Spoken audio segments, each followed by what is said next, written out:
The lost kings of 3 continents. What if I told you there were once lions in Europe? Not in fairy tales but in real forests, prowling the wild lands of ancient Greece, the Balkans, and beyond. Today, we're bringing together 3 lions from 3 corners of the world.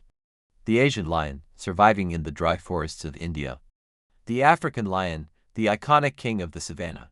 And the European lion, a mysterious and powerful big cat that once ruled the wilds of ancient Europe but is now lost to time. It's not just a battle of bite and roar, it's a journey through history, evolution, and survival. Who was the biggest? Who was the fiercest? And if they ever crossed paths, who would wear the true crown of the Lion Kingdom? From the heat of the Indian Gir forest to the golden plains of Africa, and deep into ancient European myth and legend, we're about to compare 3 lions, past and present, in the wildest showdown yet. Size, mane, and muscle, lion physique across continents. Let's break down the physical power and beauty of these legendary lions.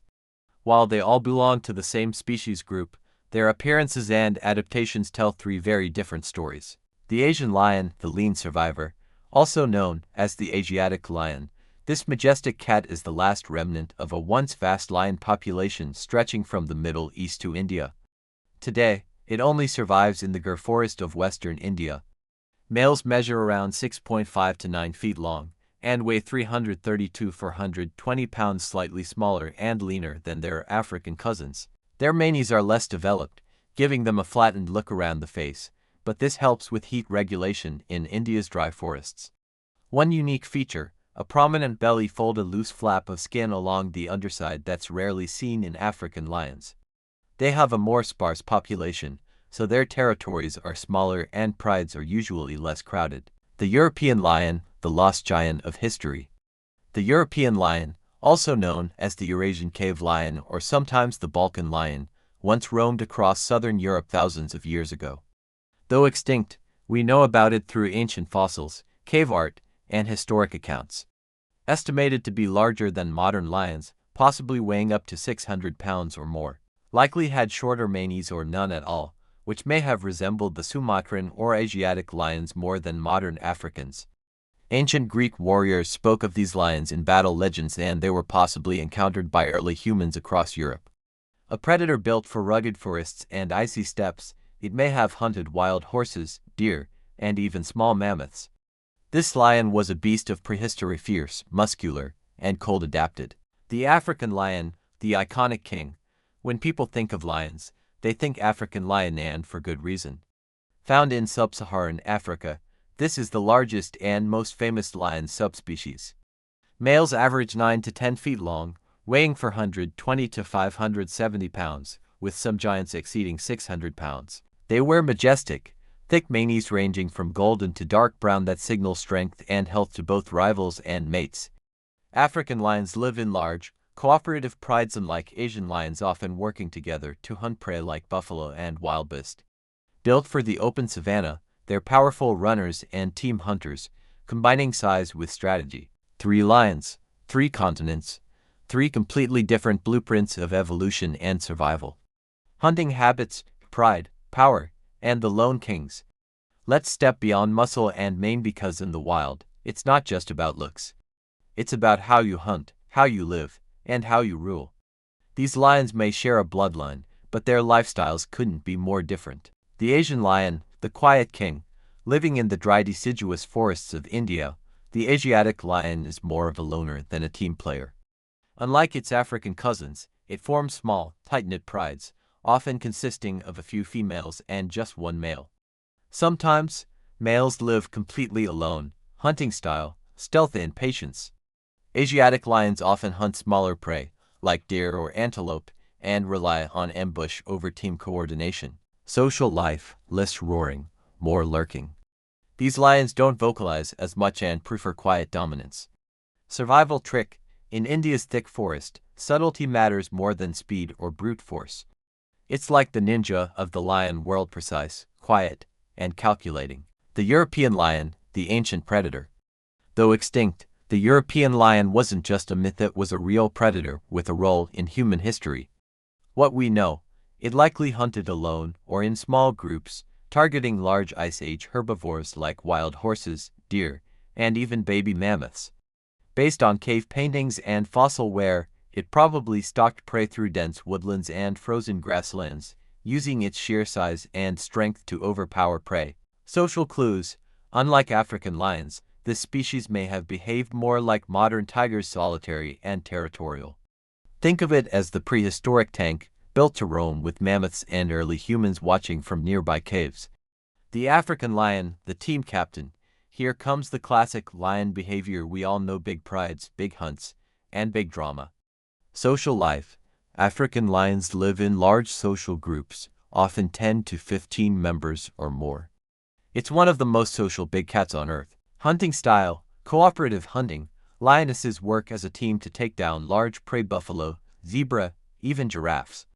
Roaring power: African lions have the loudest roar, heard up to 5 miles away. It's not just to intimidate, it's to coordinate and control territory. They're the generals of the savannah, using numbers, noise, and tactics to dominate. In summary: Asian lion, lone hunter, stealth specialist. European lion, solitary ice age warrior. African lion, strategic team player, loud and proud. Each lion's lifestyle reflects its environment, and that shapes how it fights, survives, and rules. But what happens when these lifestyles collide? In the next part, we'll compare their natural weapons, teeth, claws, and raw power. Nature's arsenal: jaws, claws, and crushing force. You've met the lions, you know their lifestyles, but now it's time to get primal. When it comes down to a fight, it's not about who looks tougher, it's about who has the better built-in weapons. Let's open the toolbox evolution gave each lion. Teeth: the original sabers. All lions come armed with 30 powerful teeth, but how they use them and how big they are can vary by subspecies. African lions boast massive canines, around 3 inches long, designed to puncture windpipes and crush throats. Asian lions have slightly smaller teeth overall, more adapted to hunting smaller prey like deer and wild boar. European lions, based on fossil records, likely had even thicker and more robust teeth, fit for bringing down ice age megafauna like giant elk and wild horses. Imagine biting through a mammoth hide. These lions didn't mess around. Claws: nature's hidden daggers. When it comes to claws, all 3 lions are carrying razor-sharp, retractable blades like Wolverine, but fluffier. Lions' claws measure up to 1.5 inches, curved and deadly. Used to grip prey, slash during fights, or hold position while choking a buffalo.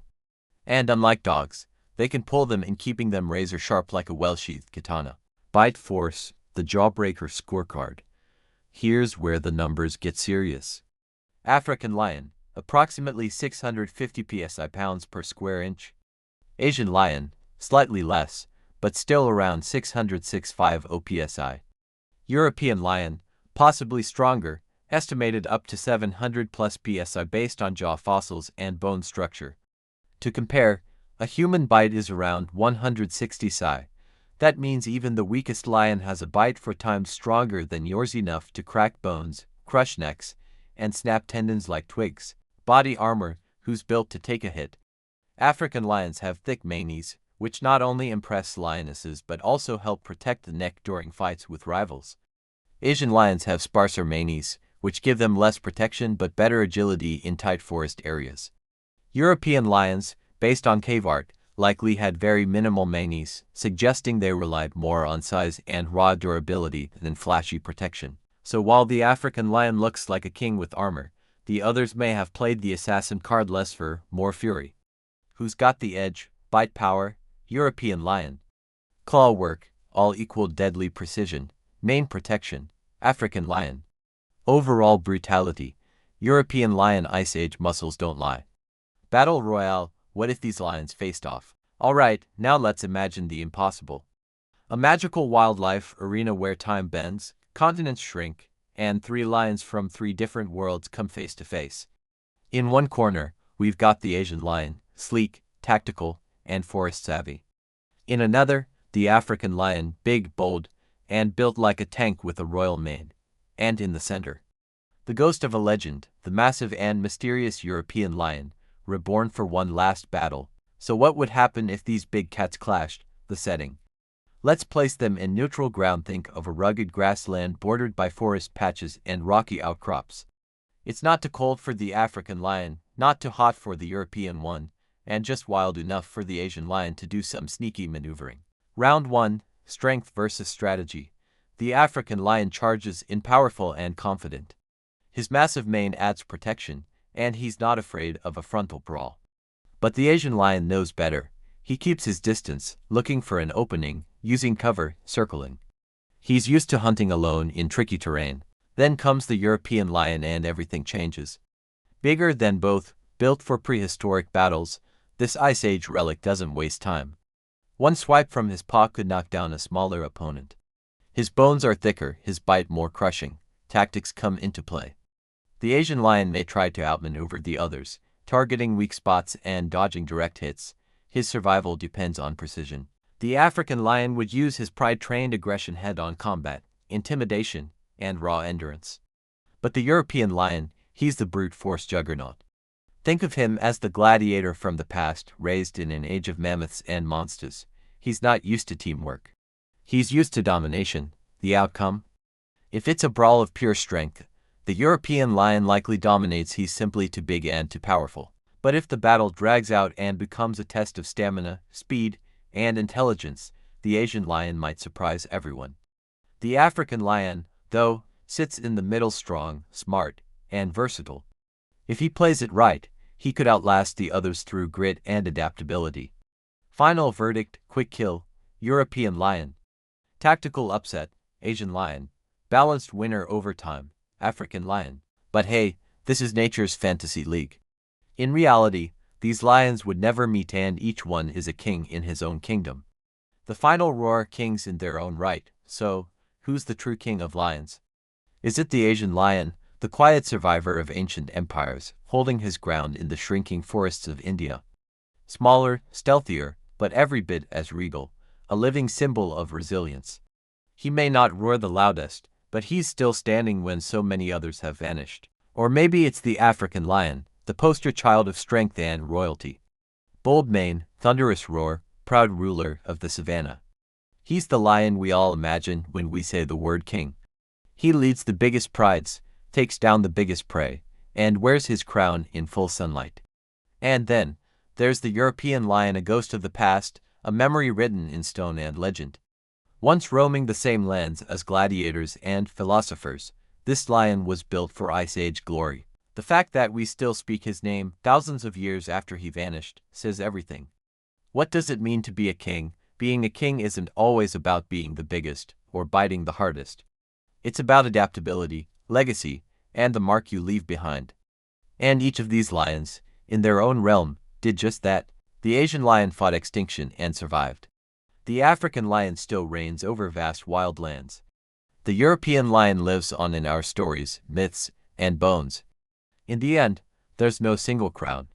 Because sometimes the jungle, the forest, and even the frozen steppes each deserve their own king.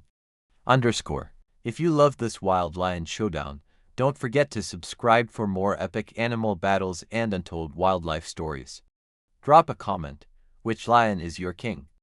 And hit that bell because the wild world never sleeps.